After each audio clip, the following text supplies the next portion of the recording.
veliki i mali.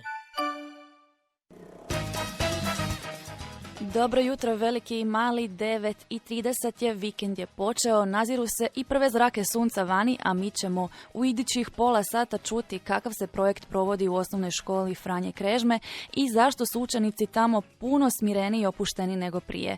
S vama su danas za tonskim pultom Branimir Bošnjak, glazbena urednica Marina Ban, ja sam Magdalena Jelečević, vraćamo se uskoro, nikud ne idite. Kao što sam rekla u najavi, osnovna škola Franje Krežme radi na jednom vrlo zanimljivom projektu koji pomaže djeci opustiti se ne samo prije ispita, nego i u svim stresnim situacijama, kojih osim toga u posljednje vrijeme zaista mnogo ima. No evo što kaže njihova učiteljica Sandra Binder, koja je uključena u provedbu projekta u školi. Htjela bih predstaviti naš projekt Mindfulness, odnosno u sklopu Erasmus projekta mentalnog laboratorija zdravlja. Uključili smo se u projekt iz više razloga. Najvećim dijelom da bismo kod naših učenika razvijali mentalno zdravlje, koje mislimo da je zapostavljeno u odnosu na neke druge kategorije. Razvijamo tjelesno zdravlje kroz kretanje, prehranu, razvijamo inteligenciju, onaj IQ čuveni. Međutim, nekako imamo osjećaj da nekako manje možda brinemo o mentalnom zdravlju. Ne brinemo mi i želimo da naša djeca budu zadovoljna, sretna, neopterećena, ali nažalost ne znamo kako im pomoći u nizu situacija. Ova situacija korone i sad ovih nažalost ratnih zbivanja samo je tu situaciju još i pogoršala. Nismo ni svjesni u stvari koliko su naša djeca izložena svakodnevnom stresu. Mi mislimo uvijek da su djeca vedra, vesela, neopterećena, a ne mislimo da su izloženi svakodnevnim situacijama koje ih možda frustriraju, velikim izazovima koje postavljamo i mi učitelji, i roditelji, i njihovi vršnjaci, i okolina. Dakle, sve to vodi u nekakve stresne situacije. Edukacije su nam sad upravo u tijeku, tako da je nekoliko naših profesora po raznim europskim gradovima na tečajevima, ali neovisno o neobavljenom tečaju, da tako kažem, i provodimo već niz aktivnosti koje smo učili i saznavali na različite načine. I ono što je meni strašno važno, vidim nevjerojatno velike rezultate od toga. Znači, to su alati koje dajemo da djeca se oslobode stresa, da su svjesni svojih emocija, da upravljaju svojim emocijama. Čak se razvijaju kognitivne sposobnosti, razvija se njihova pažnja. I u konačnici, ono što je najvažnije, razvijaju se dakle kao sretne osobe. Jer kad bi pitali roditelje, a i učitelji, ja uvijek želim da moja djeca budu u razredu sretna. I to bi i roditelji potvrdili. Ali nažalost nismo znali možda na koji način im pomoći. Naš projekt je krenuo u listopadu prošle godine, trajaće do kraja ove kalendarske godine. Dakle, mi ćemo još puno stvari naučiti. Sada smo u početku, ali već i u ovim početcima vidimo koliko je tu bilo pomaka na bolje, no koliko se situacija popravlja. Znači, u svakom slučaju mislimo da je za djecu to izuzetno važno, jer emocionalno zdravlje je preduvjet i za ostalo. Vi ste rekli da su se već ti alati dobro uklopili među djecom. Jesu li to nekakve razne igre ili aktivnosti? O čemu se tu točno radi? Pa prvo kada spomenemo, ljudi odmah misle da je to disanje, što je naravno disanje izuzetno važno i jako puno se na tehnici disanja i opuštanja radi, ali to nije samo to. Znači, to je razvijanje svijesti, da živimo u sadašnjem trenutku, da smo zahvalni na situacijama koje imamo sada, ovog trena, da nismo u prošlosti, nismo u budućnosti, da vrtlog misli koji nam dolazi, da ga prihvatimo, ali otpustimo, da ne dozvolimo da nas ta negativnost preuzme i stvori neku frustraciju. Mi smo radili niz aktivnosti, dakle, imali smo tu aktivnost koja se zove Dišemo obojeno, to će možda djeca i bolje reći o tome. Zatim napravili smo ove bočice, tako senzorne bočice koje pomažu upravo smirivanju upravo tih misli koje nam svima vrludaju i što je normalno. Zatim smo imali otpuštanje misli kroz različite razgovore i aktivnosti i odbacivanje tih loših misli. I ono što je jako važno, u svakom doista danu i našem školskom danu pokušavamo biti pozitivni. Smijeh nam je jedna od važnijih kategorija i puno pokušavamo na različite aktivnosti poticati smijeh i osjećaj zadovoljstva. Ples, imamo jedan naš ples koji često tijekom odmora, pa i kad osjetim da su djeca umorna, da su upravo možda i opterećena, kratkotrajnim plesom od par minuta mi nastavimo poboljšati svoje psihičko stanje. Imamo u planu niz drugih aktivnosti, fokusiranje na hranu, znači jedenje, svjesno jedenje, dakle postoji još niz aktivnosti, a naravno kroz tečaj koji budem ja osobno prošla, vjerujem da ću dobiti još puno novih znanja koje ću moći primjenjivati i da će to biti još puno bolje. Koje vježbe i metode provode i kako one na njih utječu, ispričali su nam učenici iz 4. razreda. Ja se zovem Tončica Vučemilović-Imunović, idem u 4. razred i ispričat ćemo kako smo mi disali sa bojom. Prvo smo zamislili jedno svoje mjesto, onda smo uzeli jednu našu boju, znači zamislili smo svoje sretno mjesto, onda smo ga nacrtali na papir sa jednom odgovarajućom bojom. I svakim, kada smo onda pod nekim strahom, kada nas učiteljica nešto ispita i onda malo ne znamo nešto, onda bi urisali tu boju i tako bi se smirili. Evo ja ću reći jedan primjer kako sam ja to iskusila. Ja sam se posvađala s mamom, otišla sam u svoju sobu, zatvorila vrata i svakim udisajem sa kartončića bi se smirila. Koju boju si ti izabrala? Ja sam izabrala plavu boju. Zašto? Pa zato što sam na tom mjestu bila na moru, a nekako taj šum mora, kako da kažem, me je najviše smirivao.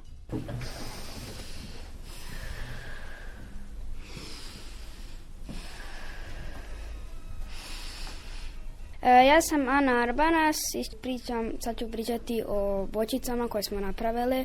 Znači, mi smo ih nazvali stresotres.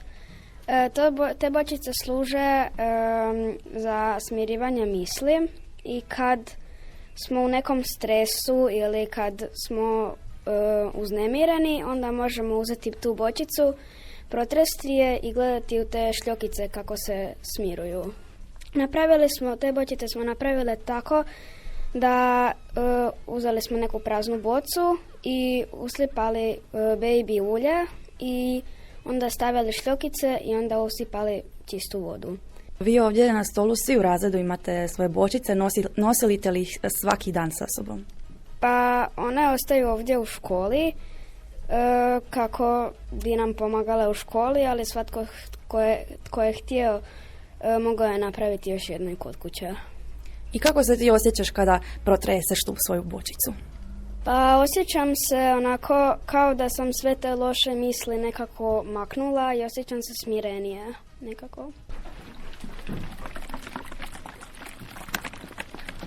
Ja sam Eva Janjić i sad ću ispričati o tome što smo radili sve o smijehu. Mi smo svaki dan si pričamo viceve i smijemo se. Gledali smo i filmove od Charlie Chaplina. I radili smo plakate o smijehu. Smijemo se svaki dan.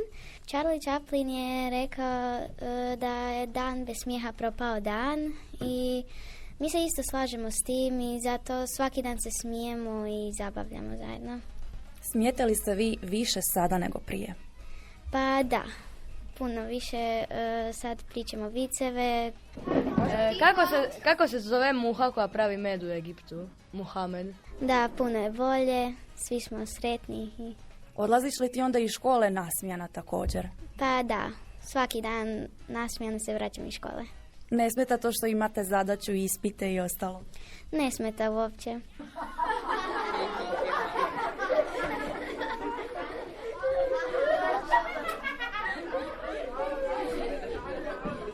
Ja sam Hana Fingler i pričat ću vam o luškušu i kako smo naše misli samo nekak maknuli iz sebe. Ja moram primijetiti kad sam ušla kod vas u razred da sam primijetila ova dva koša, međutim nisam znala za što služi jedan, za što služi drugi. Jedan je za obično smeće, a drugi je za... Drugi je za, na primjer, da na jedan papir smo napisali sve naše loše misli i neke naše loše emocije i onda smo napravili avione od papira i bacili ih u taj loš koš da se izbacimo te loše misli iz nas. Koje si ti primjerice loše misli napisala na svoj aviončić? Pa, na primjer, nekad kad sam jako nervozna zbog nekih stvari, zato što nekad jednostavno mislim da neću stići sve stvari koje imam u danu napraviti, pa onda budem nervozna i kad sam kod kuće budem nervozna i ne stignem baš nekad i sve u jednom danu napraviti, pa nešto ostavim i za drugi dan. Bude li lakše kada zapišeš sve ono što te muči na papir? Da, bude puno lakše jednostavno. Kao da neko zna kako se osjećam i lakše mi onda bude. Ja sam Barbara Bogojević iz 4. razreda. Ja sam čula da se vi opuštate na neki način prije ispita i nakon ispita. Koje to metode koristite? Pa prije ispita stavimo ruku i onda jednim prstom idemo gore i dole i kako idemo gore na prst, onda udahnemo, a dole izdahnemo. A poslije ispita, kad imamo tjelesni, odemo na pilates, velike lopte i onda ležimo na njima i skačemo. I pomaže li to za opuštanje prije ispita? Da. U projektu u školi Franje Krežme priključilo se više razreda i učitelja, pa evo kojim se metodama za opuštanje koriste u 4. B razredu, sve nam je ispričala učiteljica Vlatka Antunović.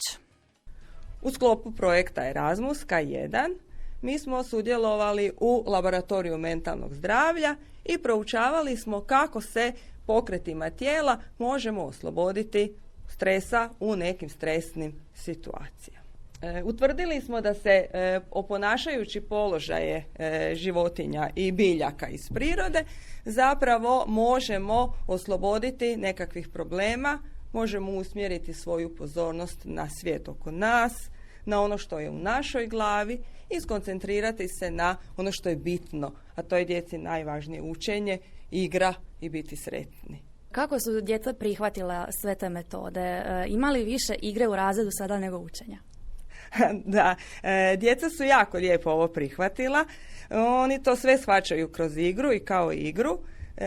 Te vježbe su i imenovane zabavnim imenima, zovu se maca, drvo, pčelica, pa im je i to privlačno. Nema više igre u razredu jer se mi zapravo cijeli dan i stalno kroz rad i igramo i uvijek nam je zapravo lijepo i zanimljivo u školi. U kojim točno situacijama koristite te vaše metode? Moj cilj je bio djecu naučiti da se u svakodnevnim situacijama mogu koristiti ovim metodama. Mi smo te neke situacije i prepoznali. To je, na primjer, kod njih prije provjere, pisane provjere, na primjer. Oni osjećaju tjeskobu ili kod kuće ako se roditelji ne slažu, onda oni osjećaju nekakav nemir u sebi i to smo prepoznali kao najstresnije situacije u njihovom životu u kojima bi se mogle ove vježbe iskoristiti. Poslije smo pronašli još neke druge situacije u kojima se mogu koristiti, ali mogu vam oni o tome nešto reći. Stresne situacije nikome nisu ugodne, pogotovo ne djeci. A što stres znači za učenike i koje su to situacije njima stresne, poslušajmo u idućim minutama. Za mene stres znači kad nisam dobro, kad se neko svađa. Meni je stres loše ocjene, a i sve druge stvari koji me živciraju ili me muče. Za mene je stres kad zaboravim zadaću, a to je neka velika zadaća i ne mogu je napraviti pod satom da učiteljica ne vidi.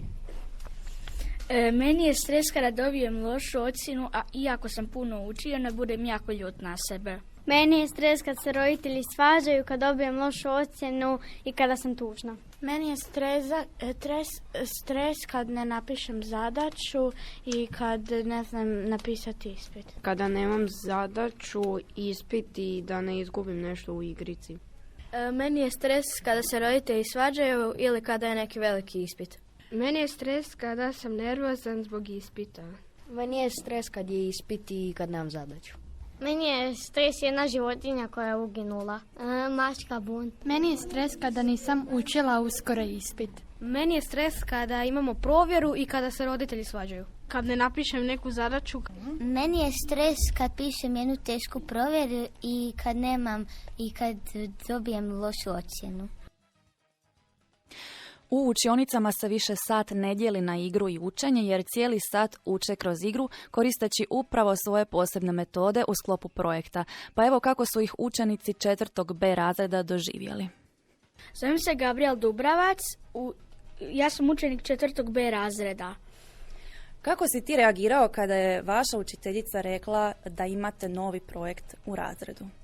Ja sam bio sretan i nisam znao, ja sam znao da su to vježbe za protiv stresa. Ja skoro pa nikad nisam u stresu jer imam sestru i ona me uvijek razveseli. Rekao sam zašto to radimo, zato što niko nije od nas u stresu, uvijek nam neko pomogne. I koji je bio odgovor vaše učiteljice? Radimo vježbe protiv stresa zato što neka djeca imaju stres pa im to treba pomoć u vezi stresa i protiv stresa. I kako pomažete jedni drugima? Pa s tim vježbama. Imamo mnogo vježbi. Dakle, čuli smo sada da se vi ovdje jako dobro nosite sa stresom, međutim da stresa još nema u tolikim količinama. Dobar dan, ja sam Matej Pospješil. Pa mi smo razgovarali da mi to trebamo vježbati zato što mi to sad učimo i onda kad odrastemo možda nam potrebaju te vježbice zato što ćemo biti više u stresu i onda će nam biti lakše ako budemo radili te vježbice. Ja sam Petar Tanacković-Falitar, idem u 4. B razred i pčelinji dah je jedna vježbica gdje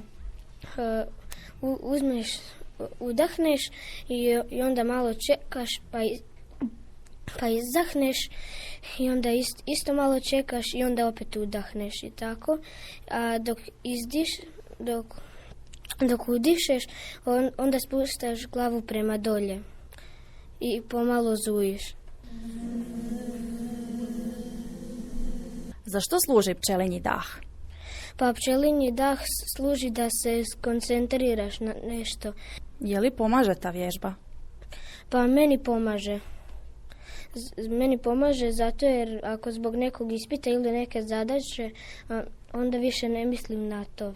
Misliš li kada pčele stalno zuje, su li onda one stalno smirene i nikad nisu u stresu?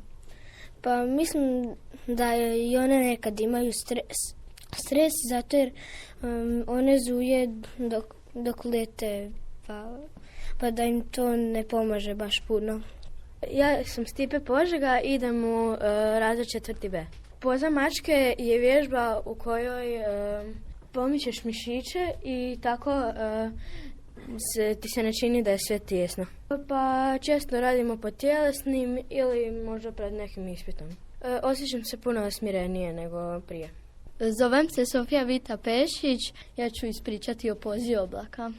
Ovo je jedna zanimljiva poza, ne predstavlja nikakvu životinju. Kakva je to poza? Ta poza je kao da uzmemo sve brige i otpustimo ih. Uzmemo sve brige i samo ih otpustimo gore. Pa ta poza služi da bi sve brige nestale i da ne bi imali više briga. I koje ti to uglavnom brige staviš u svoj oblak? Pa brige prije testova, koju ću ocjenu dobiti, jer mi se roditelji svađaju. Pa, na primjer, prije nekog natjecanja, hoću li dobiti prvo mjesto, drugo, treće. Moje ime je Leonard Trogilić, idem u 4. B razred. Čula sam da imitirate razne životinje na satu, ali ne kako bi se nasmijali, kako bi vam bilo smiješno, nego kako biste se opustili. Koje to sve poze koristite? Pa koristimo pčelinji dah, koristimo oblak, koristimo drvo, dječju pozu i macu. Pa kada napravimo tu cijelu seriju vježbi, osjećam se bolje, ljepše i kao da sam zaboravljena te brige, nakratko. Jesu li te vježbe drugačije od vašeg klasičnog sata tjelesnog, primjerice kada igraš nogomet ili košarku? Da, te su vježbe drugačije od normalnog tjelesnog gdje se igramo. Zašto? Zato što tamo se kao opuštamo, sve je tiho, a obično na tjelesnom sve je glasno. Jesi li ti odmorniji onda na satu? Odmorniji sam na satu i više slušam, pažljiviji sam. Ja sam Lucija Eling, idemo 4. B razred. Mi smo grlili stabla za dan Valentinova. Otišli smo u park i grlili smo drveća.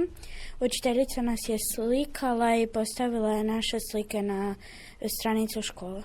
Zašto ste vi grlili stabla?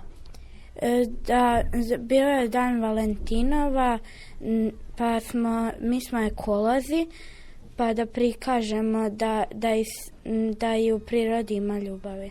I kako ste se svi vi osjećali nakon što ste zagrlili stablo? Pa neki su se osjećali čudno, neki sretno. Ja sam se osjećala sretno i nekako kao da mi je drveće pružilo ljubav. Bilo je ovo sve od velikih i malih za ovu subotu. Slušamo se ponovno za tjedan dana od 9:30, a vi po običaju do tada ostanite zdravi, dobri, ispišite zadaću i ne zaboravite čestitati Dan očeva jer danas je njihov dan. S vama su danas bili za tonskim pultom Branimir Bošnjak, glazbena urednica Marina Ban. Ja sam Magdalena Jelečević, u 10 sati slijede vijesti, ostanite uz Radio Osijek.